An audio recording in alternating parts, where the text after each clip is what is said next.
Bom, meus irmãos, tem aqueles áudios da Bíblia, né? Eu, se quiser, coloco, mas eu ouço um outro, está no meu. Então, eu já ouvi a Bíblia em português, já ouvi em inglês, até para treinar um pouco. Agora estou ouvindo em espanhol. Agora, eu acho que o espanhol que estou ouvindo é do Paraguai. Porque eu entendo tudo. Eu entendo tudo, só algumas palavras, alabança, Luzano, como é, gafanhoto? Nossa, gafanhoto. Bom, esqueci de gafanhoto. Eu esqueci também, mas é a língua dos anjos, pastor, então tá certo. Não É um sei preparativo, né? Não sei que ano é esse, não. Acho que o próximo vai ser francês. Mas assim, eu ouvi uns dias atrás o Salmo 113, que eu ouvi com atenção e eu falei, como é que eu nunca percebi esse salmo, a mensagem dele que ele está dizendo, né? A Bíblia é interessante, você lê, aí de repente você lê um texto e parece que você nunca leu, parece que assim, é algo novo que você está falando, mas é a nossa realidade, né? A Bíblia fala dentro da realidade da gente. Então eu quero meditar no Salmo 113, e o Salmo 113 ele tem dois sentidos. O primeiro sentido é dizer que não há algo tão grande que possa conter Deus. O segundo sentido é não há algo tão pequeno que Deus não possa notar, que Deus não possa se interessar. Esse é o sentido desse salmo. Então vamos dar uma olhada no salmo e a partir daí ver algumas coisas para as nossas vidas. Primeira parte é os versículos 1 a 3. Aleluia! Louvai, servos do Senhor, louvai o nome do Senhor. Bendito seja o nome do Senhor, desde agora e para sempre, do nascer ao pôr do sol. Louvado seja o nome do Senhor. É um convite, primeiro, a louvar o nome do Senhor. E o nome do Senhor é o próprio Senhor. É o próprio Senhor. Então, quando Deus diz assim, que Ele zela pelo seu nome, não tomarás o nome do Senhor teu Deus em vão, porque eu zelo pelo meu nome, é porque o nome representa Deus. O nome de Deus é Deus. Por isso, louvar o nome do Senhor é louvar Deus. É a mesma coisa, sem diferença nenhuma. Daí a gente entende também Jesus, quando Ele falou assim, tudo que pedir diz em meu nome. Ele não está dizendo simplesmente que a gente faça uma petição e no final diga em nome de Jesus, amém. Não é isso, não é fórmula mágica. Não é isso. É no sentido de, se você faz a petição no meu espírito, o Espírito de Jesus, no meu jeito de ser, naquilo que eu faço, naquilo que eu acho bom, naquilo que eu fiz de bom, é em meu nome, é em mim. Você está fazendo em mim. Aí quando o salmista nos convida a louvar o nome do Senhor, ele nos diz assim, louve o Senhor, louve Yahvé. Louve Yahvé. Ele é digno de ser louvado. É por isso que a gente não se cansa de se unir para cultuar. É por isso que a gente não se cansa individualmente de orar, de cantar, de se alegrar em Deus, de relacionar a nossa vida com Deus. Não há como se cansar disso quando você conhece o Senhor, quando você conhece seu nome. Ele é grande demais para a gente simplesmente deixar ele de lado na vida, deixar ele de lado. Então, o que leva você a amar a Deus, o que leva você a servir a Deus com alegria, é o fato de que esse Deus é grande demais para você, de que Ele é bom demais. Tudo nele é superlativo, tudo nele é grande. Tudo nele é grande. Aí ele diz, louvai servos do Senhor. É isso que somos. Nós somos servos desse Deus. Nós não somos donos dele, para dizer a ele o que ele tem que fazer, as coisas como devem ser. Nós pedimos, mas ele é quem decide. Porque nós somos servos. Não passamos dessa condição, sempre seremos servos. Agora ele também nos colocou em alta posição, né? Porque ser servo de Deus é uma coisa maravilhosa. Jesus disse certa vez: já não vos chamo servos, mas amigos. Porque tudo que eu tenho de meu Pai vos dei a conhecer. Então, ser servo não é uma posição assim, eu sou lá embaixo, relegado, esqueci. Não, de jeito nenhum.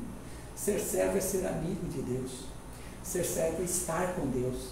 Ser servo é privar da sua pessoa. Então, os servos são chamados a louvar ao Senhor. Então, sempre louvar, sempre exaltar. Ele é grande por Ele mesmo. Ele não precisa do nosso louvor para ser grande. Mas o que Ele mais quer, o que Ele deseja é que nós, na nossa fraqueza, na nossa simplicidade, louvemos a Ele. Esse é o convite, louvar o Senhor. Que bom quando o crente louva a Deus, vive uma vida de louvor. Veja bem, quando o louvor não está restrito apenas ao culto público. Porque, infelizmente, há alguns que só oram aqui, só louvam aqui. Não. A gente louva o tempo todo, a gente tem comunhão com Deus o tempo todo, todo dia, porque isso é bom, louvar o Senhor. Aí, ele diz nos versos 2 e 3, ele fala de louvar a Deus no tempo. Olha o 2, bendito seja o nome do Senhor, desde agora e para sempre. Né? Bendito, bendito, que tudo louve a Deus, que falem bem dele. O bendito é falar bem. Então, que louve o Senhor, que fale bem dele, agora e para sempre. Então, no tempo, e esse tempo, obviamente, vai abarcar a eternidade. Sempre Deus será louvado. Sempre Deus será louvado. Desde o momento em que Deus falou, haja luz, o louvor começou. Pela criação. Pela criação. Deus já era honrado por Ele mesmo, quando houve um tempo em que só Ele existia, só a Trindade existia, e nada mais. Deus já era honrado, Deus já era cheio de glória, mas quando Ele disse o haja luz, e Ele criou as pessoas, criou suas obras, criou a natureza, os planetas, tudo, a criação louva por ela mesma, os céus proclamam a glória de Deus, e o firmamento anuncia as obras de suas mãos. Mas o que Deus deseja muito é que os humanos, com as suas decisões, digam, vou fazer o nome de Deus bendito, vou bendizer a Deus. Isso é lindo. E para sempre, Deus será louvado para sempre.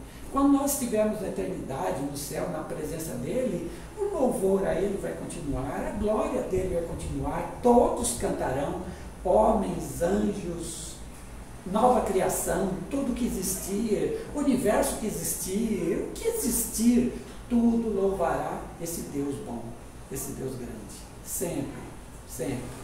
A música que cantamos, grandioso és tu, é porque Ele é grande, sempre será grande. E no 3 ele diz, do nascer ao pôr do sol, louvado seja o nome do Senhor. Aí o louvor no espaço, né? Porque o sol nasce de um lado, ele faz a sua volta e ele se põe do outro lado, do espaço, né? Do espaço, onde se vive. Assim, o que existe, aquilo que ocupa espaço, vai louvar sempre o nome do Senhor, do nascer ao pôr do sol, seu nome será louvado em todo lugar, em todo lugar. Esse é Deus grande que merece ser louvado, merece. Louvar a Deus, ter uma vida de glorificação, de louvor a Deus, é algo que Ele merece e é algo que faz bem para nós. Mas aí vem o verso 4. E agora fala aqui dos seres humanos. O Senhor é exaltado acima de todas as nações, e sua glória está acima dos céus. Aqui tem duas coisas. Sua glória está acima dos céus. A glória de Deus é sua majestade, é o seu reinar. A glória de Deus é o seu brilho, né? Deus é luz. A sua glória está acima dos céus. Veja bem, o que a gente pensa? O céu é a casa de Deus, né? Deus está no céu. E lá ele está. O salmista está dizendo que nem os céus contém Deus. Nem o céu cabe Deus. Não é que Deus está no céu, Deus está acima do céu. Ou seja, a gente usa céu só para dar uma ajuda para nós entendermos Deus. É uma ajuda para a gente entender. Mas Deus, o céu não é nada. Para ele é tudo. Ele está além do céu, ele está acima do céu. Agora os humanos, nós. O Senhor é exaltado acima de todas as nações. Os homens constroem nações, povos. Os homens constroem nações em cima de um negócio chamado poder. Toda nação é organizada a partir do poder. Quem é que manda numa nação? Quem está em cima. Não é? Presidente, congresso, seja lá quem for. Manda. Por quê? Porque todas as nações se organizam no poder. Aí nós podemos ter a falsa ideia de que pessoas são poderosas e nações são poderosas. Quem hoje diz assim, a Rússia não é poderosa? A Rússia não. É um país. Quem hoje diz isso? Se ela pode invadir um outro país e tomá-la para si, com milhões de quilômetros quadrados, com milhões de pessoas lá dentro, vivendo lá, ou destruindo a vida de milhões de pessoas. Gente que vivia bem até um dia, no outro, tudo desorganizado na vida, tudo. E correndo para não morrer. As nações se tornam poderosas. Quem hoje não diz que os Estados Unidos, a China são poderosos? E há países fracos, né? Há países fracos. Então veja, as nações se veem como poderosas ou fracas e constroem impérios, como a gente viu na história. Aí o Senhor é exaltado acima de todas as nações. O que o texto diz é o seguinte: não há nação que possa fazer frente ao que Deus determina. Não há nação que possa vencer Deus. Não há nação que possa amarrar Deus para o seu povo e dizer, olha, Deus está amarrado aqui. Não existe isso. Deus está acima de todas as nações, ou seja, Ele governa tudo, Ele faz o que Ele quer. O poder das nações para Ele é nada. Isaías vai dizer, as nações são como um pingo de água que cai em um monte. Esse é o poder das nações. Ele está exaltado sobre as nações. Meus irmãos, Deus controla a história e até hoje controla. Não é a Rússia que controla a história. Não são Estados Unidos ou China ou quem quer que seja. Deus controla essa história. Por isso, claro, os homens fazem o mal na história. Os humanos fazem o mal. Mas Deus controla a história. Por isso podemos orar. Por isso podemos pedir paz para a Ucrânia. Por isso podemos pedir que Deus mude a determinação de um governante. Sim, pedir e orar, isso é importante. Porque Deus ouve orações. Porque Deus resolve decidir a partir de orações. Mas é Ele quem decide. Portanto, nada no mundo, na história, o que quer que aconteça, a gente pode dizer, Deus falhou aí, Deus errou aí, Deus cochilou nesse negócio. Não existe isso. Ele está exaltado acima das nações, porque Ele é grande demais. Ele é maior do que todos os poderes das nações juntas.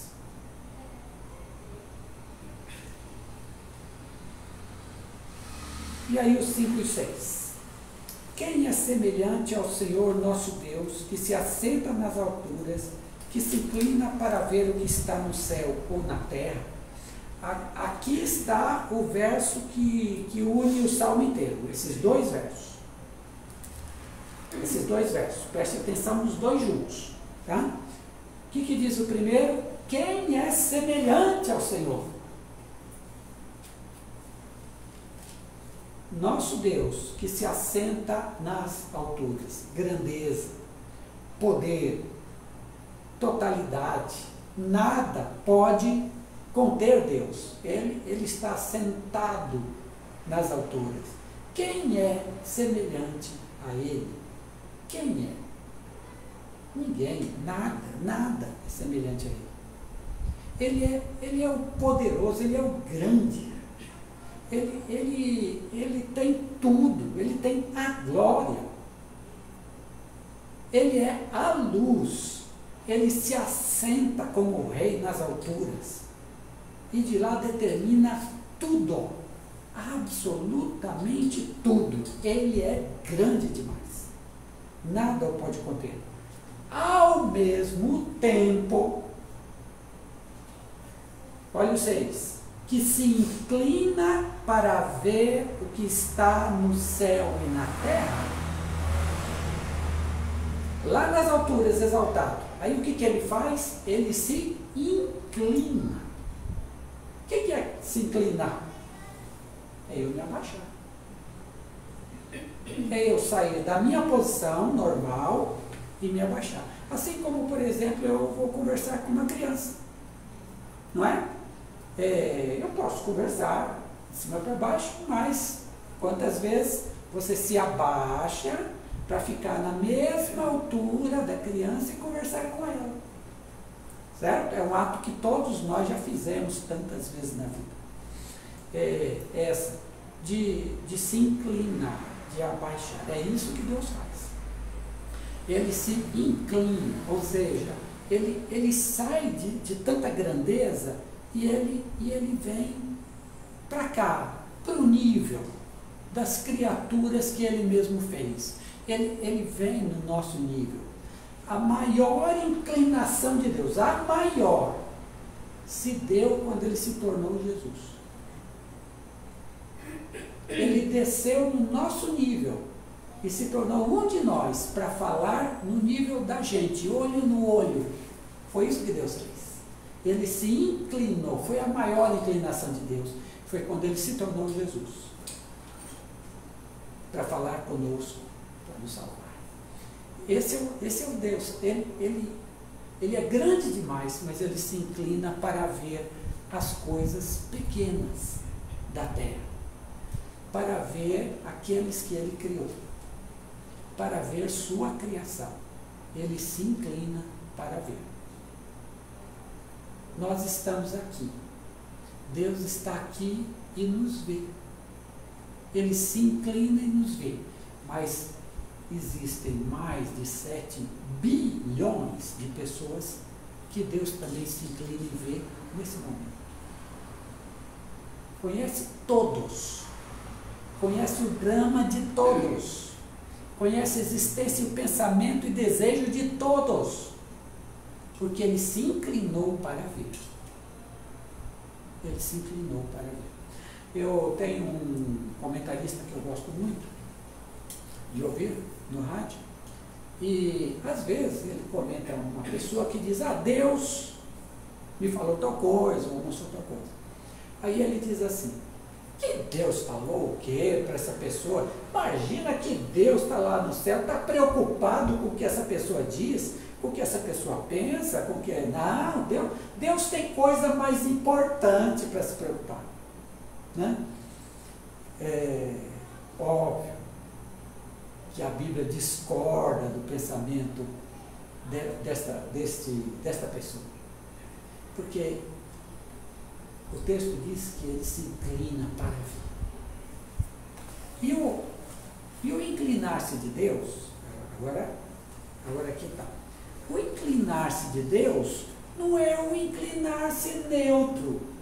Sabe o neutro é, por exemplo, o juiz que vai julgar uma causa. O juiz tem que ser neutro. Ele tem que ouvir um lado, ele tem que ouvir o outro, para ele poder decidir o que é justo, o que é correto. Esse é o ouvir neutro. Ele tem que ouvir tudo, ele não pode tomar posição antes.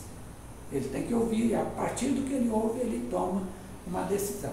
Quando ele diz que ele se inclina para ver o que está no céu e na terra, não é neutro.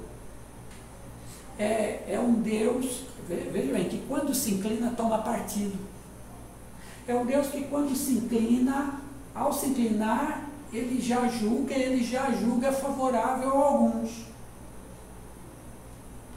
Ele não vem e olha, assim, isentão, vou ver todo mundo. Não. Quando ele se inclina para ver, ele se inclina para agir. Ele se inclina para abençoar. Mas ele se inclina para abençoar já com determinação. Ele sabe quem ele vai abençoar. E isso está nos 2 últimos versos. Preste atenção no que diz.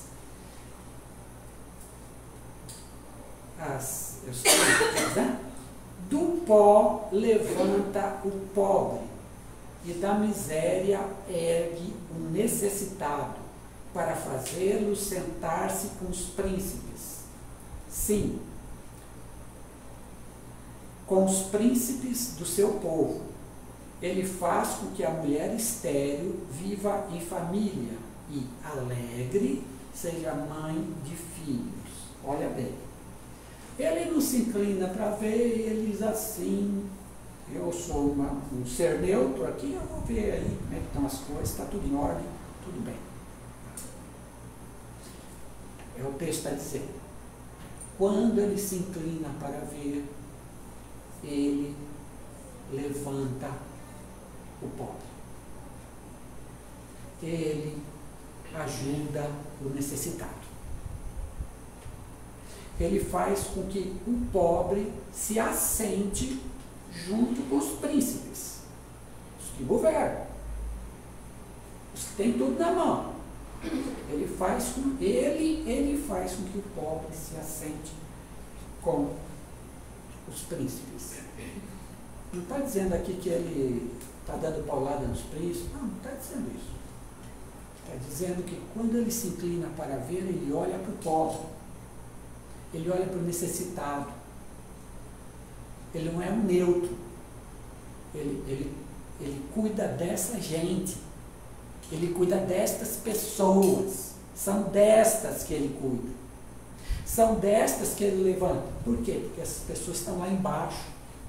Porque essas pessoas estão numa vida em que lhes falta o básico.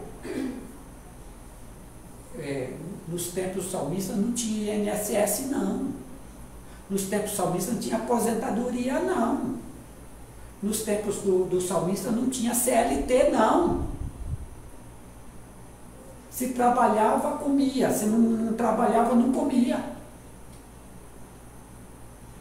E se vinha uma seca por muito tempo, as pessoas morriam de fome. Porque não era suficiente o que se plantava e o que se colhia. É num mundo assim, difícil, duro, na qual o pobre corre o risco de perder a vida, em qualquer sentido que se pense, é no mundo assim que quando esse Deus grande se inclina, ele olha para o pequenino, ele olha para aquele que ninguém olha, ele olha para o invisível que ninguém está vendo. Ele vê, ele se inclina para olhar, e ele, nesse olhar, não apenas vê, Ele levanta o pobre. Ele abençoa o necessitado. Ele faz isso. É uma inclinação para mudar a situação. É uma inclinação para abençoar. Mas abençoar quem? O pobre, o necessitado, o marginalizado, aquele que está sempre lá embaixo. É a esses que ele vai levantar. E quando ele diz que ele levanta o pobre para colocar junto com os príncipes, do que ele está falando?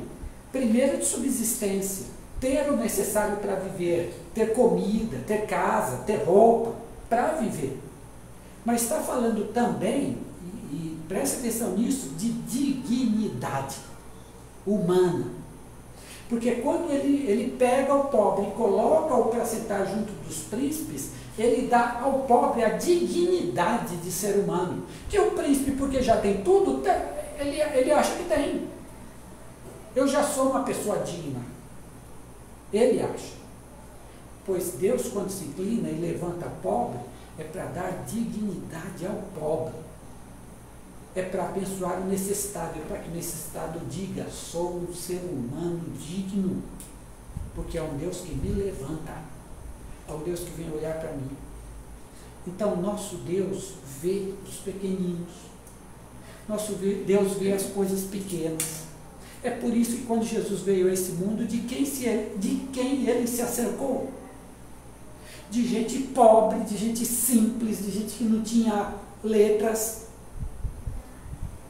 Não foram esses? De cego, de aleijado, de leproso, de pecadores, de prostitutas, de publicanos, ou seja, tudo gente lá embaixo, tudo gente que ninguém dava valor, todas estas pessoas que ninguém olhava, e ele olhou, e ele abençoou. Aí ele diz acerca de um publicano: hoje chegou salvação nessa casa. Aí ele diz para uma prostituta que lavou os seus pés com lágrimas: perdoados são os teus pecados, vai em paz. Vai em paz.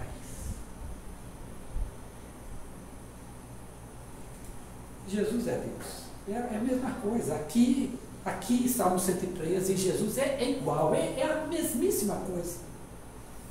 Porque é isso que ele faz sempre. Ele levanta o pobre da dignidade. Aí ele faz que a mulher estéril, veja, naquela época ser estéril era o quê? Era uma condenação divina. Você devia ter aprontado aí alguma coisa séria para Deus não te dar filhos.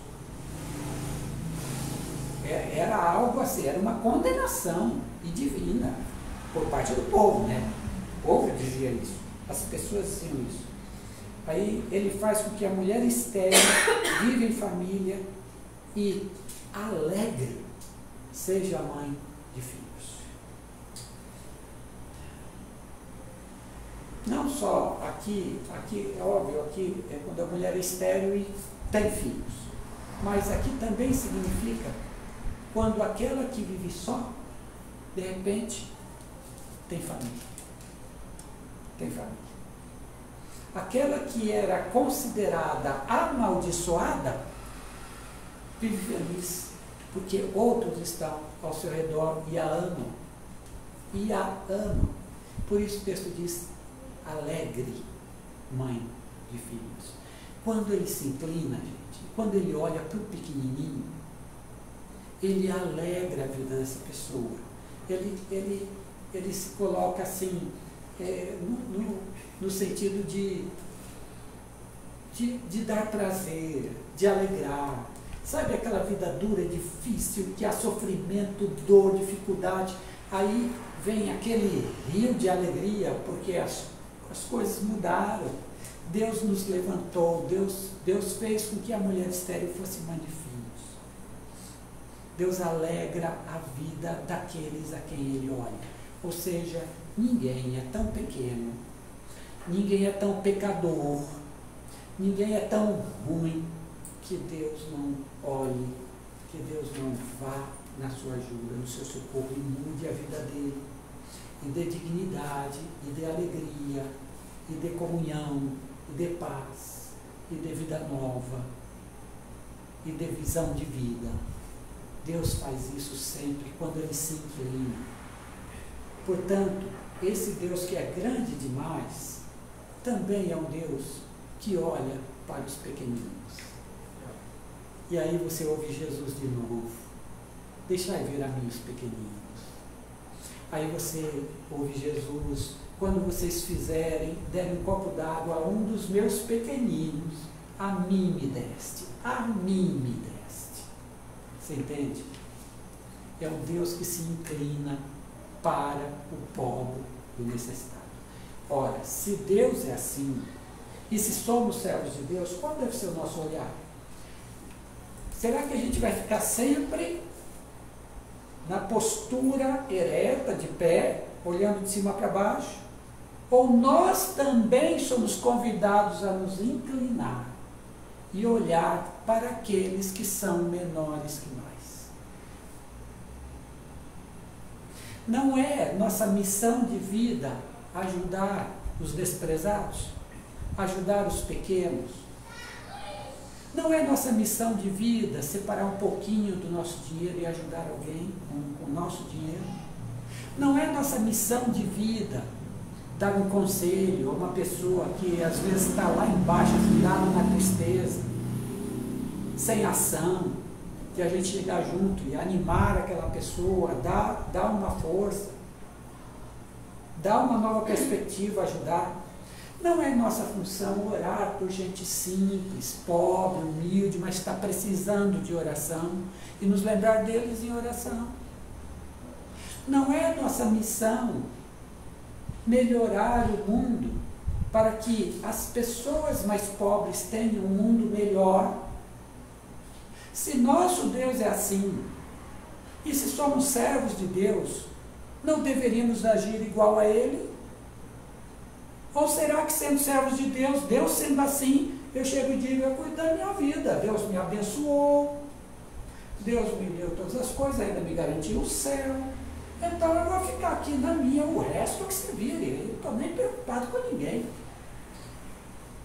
Não ajudo ninguém, não oro por ninguém, não sofro por ninguém, nada me afeta, e aí eu vou tocando o barco, porque eu sou o filho de Deus, um abençoado de Deus. Então eu cuido da minha vida, no máximo minha família, no máximo. O resto que se vira. É assim? É assim que agirão os servos desse Deus? Não. Os servos desse Deus serão como Ele. Olharão para aqueles que são mais fracos, que são mais pequeninos, e se inclinarão, não para ficar julgando, mas para ajudá-los. Para ajudá-los. Para ajudá-los. E aí, a última palavra do Salmo 113 é aleluia. Aleluia significa louvai a Yahvé. É isso que significa a palavra aleluia. Ou seja, louvai ao Senhor. É a mesma coisa. Aleluia e louvai ao Senhor é a mesma coisa. Mas assim termina. Aleluia. Louve a Deus do Senhor. Esse Deus é digno. Ele é tão grande que nada pode conter. Mas Ele olha para o pequenino, para o invisível, para quem ninguém vê. Mas quando Ele olha, é para abençoar, é para ajudar, não é para condenar. Não é para condenar. O Filho do Homem veio para buscar e salvar o que se havia perdido. Eu não vim para condenar, eu vim para salvar. É isso que Ele faz. Esse é o nosso Deus. E por isso nós louvamos. Que Deus os abençoe. Vamos louvar então?